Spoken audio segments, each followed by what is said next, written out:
guys, welcome back. I'm Macon Campbell and this is Macon Stuff.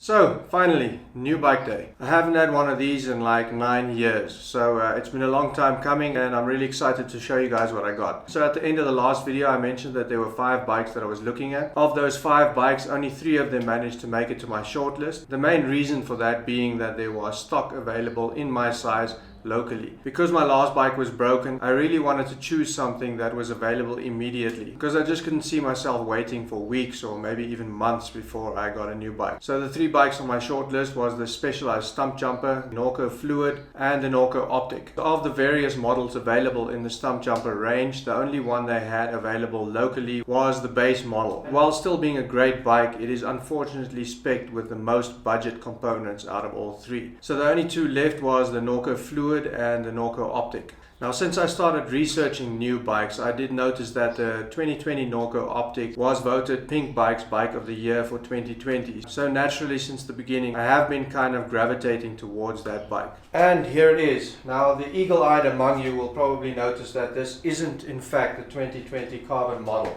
This aluminium model is actually a 2019 model. Now, what I didn't know at the time is, unfortunately, in 2020, Norco decided to discontinue the alloy frame and replace them with 3 carbon models. Those are the models which were voted Pink Bike's Bike of the Year. I'll show you a quick comparison between this model and the 2020 carbon model, and as you'll see, there's quite a lot of difference in the geometry between this one and the new one. As you'll see, the new one is quite a lot longer. It has a slacker head tube angle and it has a steeper seat tube angle. But with all that said, I'm not a professional mountain biker, so those changes in the geometry and the shape and size and even the weight of the bike don't really make that much of a difference to me. One thing I can say for certain is that this bike is a whole lot more modern and more current than the bike that I've been riding for the last 8 years. So I won't lie, I was a little bummed out when I realized that the bike that I was planning to buy was not in fact the newest model and was not in fact Bike of the Year. That being said, that was also not the only reason that I was gravitating towards this bike. This bike also had the best component set out of all the bikes that I looked at, which I'll go over briefly in a moment. Now, the other thing that kind of worried me about this bike is, strangely for some reason, I cannot find a video or even a written review on this specific model anywhere on the whole internet, which is really strange because Norco has been around for quite a while. I found here and there a couple of reviews on older model optics, 2017, 2018 even, but the 2019 for some reason seems like it's been completely wiped from the internet. So as far as I can tell, based on the research that I've done, this is most probably the first and maybe even the only review of a 2019 Norco Optic A1 alloy. Now, generally I won't buy something if I can't find any reviews on it, but being that Norco is quite an established brand and I've got quite a good reputation for making really good mountain bikes, I felt fairly comfortable going for this one. So today is Wednesday. I did actually get this bike last week. I have already done my test ride on it and I shot the footage that you're about to see on Saturday. So let me briefly run you through some of the components on this bike, after which I'll share with you some of my thoughts after riding it, and then finally we can jump into the action.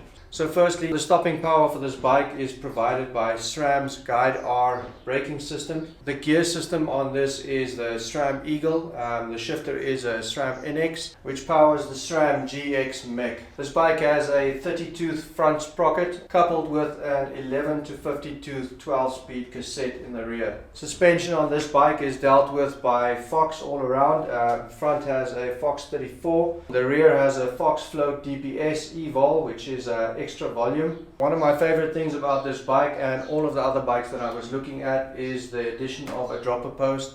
I've never had a dropper post on a bicycle before, so this has taken a little bit of getting used to, but I'm really enjoying it so far. This specific one is the Trance X dropper post. As for the lever of the dropper post, it has no branding on it, so I don't know by whom it's made, but being that it's my very first dropper post, I can't tell you if it's a good one or if it's a bad one. So far it seems to be working fine for me, and I guess that's all that matters. Last but not least, the rubber on this bike is a Maxxis affair. In front we have a Minion DHF 2.3. At the back we have a Forecaster 2.35, and so far no complaints whatsoever. So in terms of my riding experience, I really can't complain at all. Considering where I come from, which is a cross-country bike, this is truly a very different experience and probably a whole lot more in line with the type of riding style that I would like to do in the future. So obviously, as expected, going uphill is not as easy as it would be with a cross-country bike, something which according to all of the reviews has been taken care of with the 2020 model. But at the end of the day, that doesn't really bother me. I started riding bikes mainly because I wanted to get fit. So the more of a challenge that this poses for me going uphill, the better for my fitness. As for the downhills, this thing is the dream. In the 2 times that I've taken it out so far, I've managed to smash all of my personal records on Strava for any of the downhills I've done with my bike and even with the stump jumper that I took out last week. So definitely no complaints there. And obviously the more I ride it, the more confident I get. So I only see great things in the future for me and my new bike. So enough of the technical stuff, let's do some riding.